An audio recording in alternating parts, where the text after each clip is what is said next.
ત્યારે જકાર આવ્યો. જયતિ જગતિ માયામ યસ્ય કાયાદ વસ્તે વચન રચનમેકમ કેવલમ ચાકલય. જકાર આવ્યો. તો કે ભક્તિ મહારાણીને એમ થયું કે આ તો કોઈ મહાત્મા છે, આનું ભજન કરવું જોઈએ, આની સ્તુતિ કરવી જોઈએ.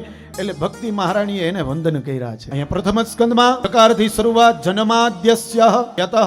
ધીરે ધીરે તમે આગળ જાઓ તો તૃતીય સ્કંદમાં સ્તુતિ આવે છે. એમાં પણ જીતમ જીતમ તે જીત યજ્ઞ, ત્યાં પણ જકારથી શરૂઆત. એનાથી તમે આગળ જાઓ તો દસમ સ્કંદમાં ગોપીઓએ ગીત ગાયું, એ પણ જકાર. શશ્વદત્રહી, ત્યાં પણ જકાર આવ્યો.